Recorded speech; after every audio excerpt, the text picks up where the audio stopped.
कर्नाटक में चुनाव प्रचार करने पहुंचे राहुल गांधी का अनोखा अंदाज देखने को मिला। राहुल गांधी कुछ देर के लिए पत्रकार की भूमिका में नजर आए और अपनी ही पार्टी के नेताओं से तीखे सवाल जवाब किए, जिसका एक वीडियो भी सामने आया जिसमें राहुल गांधी कांग्रेस पार्टी के राष्ट्रीय अध्यक्ष मल्लिकार्जुन खड़गे से कुछ तीखे सवाल पूछते नजर आए। कैंपेन में अच्छा क्या लगता है और खराब क्या लगता है? नहीं, खराब तो नहीं, अच्छा ही लगता है क्योंकि देश के लिए कर रहे हैं जो कुछ कर रहे हैं, और जो देश को खराब कर रहा है उसको रोकने के लिए हम करते तो थोड़ा हमको एक आनंद मिलता है कि कम से कम हम देश के लिए काम कर रहे हैं।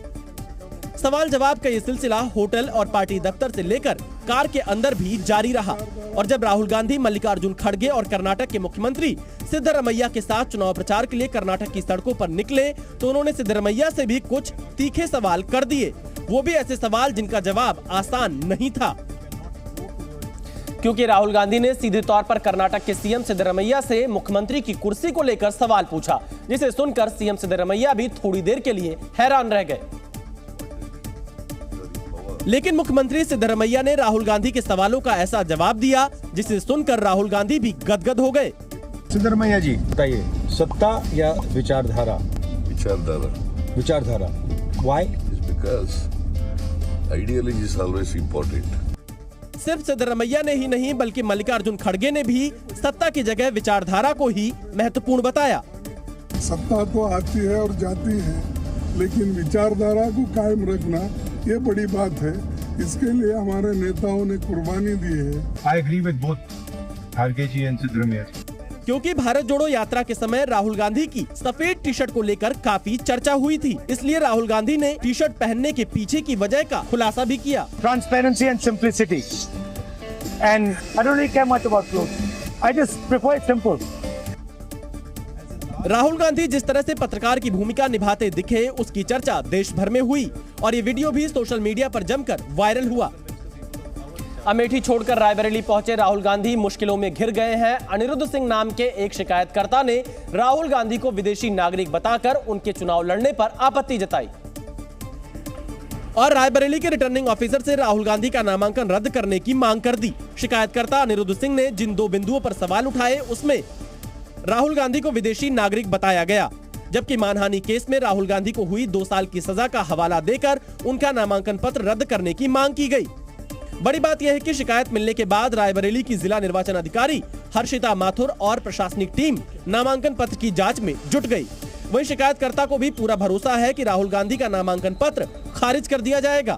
मेरे हिसाब से तो उनका जो नॉमिनेशन पेपर रद्द होना चाहिए और मुझे लग भी रहा है राहुल गांधी का नामांकन रद्द करने की मांग क्यों की गई है, अब आपको इसके बारे में ग्राफिक्स के जरिए विस्तार से बताते हैं। राहुल गांधी को 2 साल की सजा हुई है, इसलिए वो चुनाव लड़ने के योग्य नहीं है। शिकायतकर्ता ने दलील दी कि सुप्रीम कोर्ट ने केवल राहुल गांधी की सजा पर रोक लगाई है, लेकिन अफजाल अंसारी जैसा कोई फैसला नहीं दिया जिसके आधार पर राहुल गांधी चुनाव लड़ सके।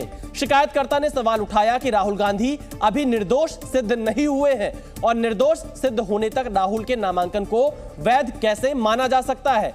वहीं शिकायतकर्ता ने राहुल गांधी की नागरिकता पर भी सवाल खड़े किए और दावा किया कि राहुल गांधी ने साल 2006 में अपनी नागरिकता ब्रिटिश बताई थी और ब्रिटिश नागरिकता होने के नाते राहुल गांधी को भारत का संविधान चुनाव लड़ने की अनुमति नहीं देता है।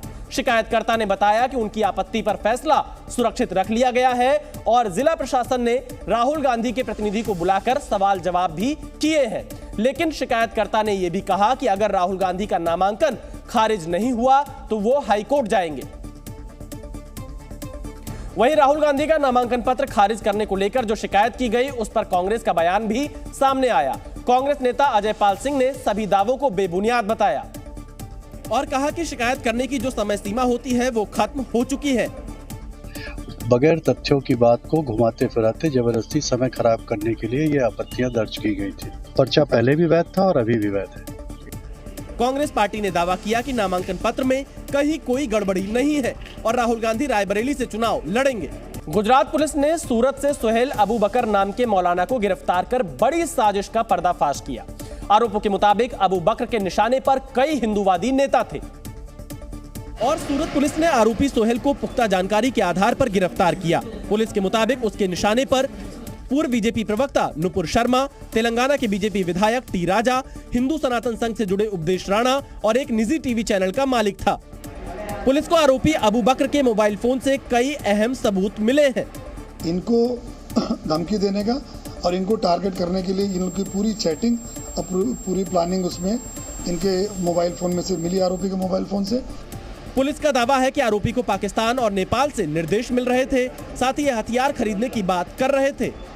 इनके नंबर में पाकिस्तान और नेपाल के लोगों के साथ कंटिन्यूअस इनका जो टॉक हो रही है, उनको 1 करोड़ रुपया देने की बात हो रही है मारने के लिए, और उसके अलावा वेपन मंगाने की बात हो रही है। जो है पुलिस के मुताबिक 27 साल का सोहेल सूरत के एक गांव में मदरसे में पढ़ाता था और 2 साल से पाकिस्तान और नेपाल के लोगों से लगातार संपर्क में था, जिसे लाओस का सिम कार्ड मुहैया कराया गया था।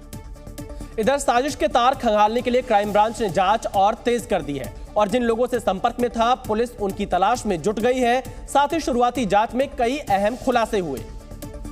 पुलिस का दावा है कि आरोपी अबू बकर ने हिंदूवादी नेता उपदेश राणा को धमकाया था। शुरुआती जांच में पता चला है कि आरोपी ने राष्ट्रध्वज से भी छेड़छाड़ की थी। साथ ही सोशल मीडिया के जरिए Pakistan, Vietnam, Indonesia, Kazakhstan, Laos देश से हथियार भी मंगवाने के लिए संपर्क किया था। वहीं इस मुद्दे पर सियासत भी तेज हो गई है।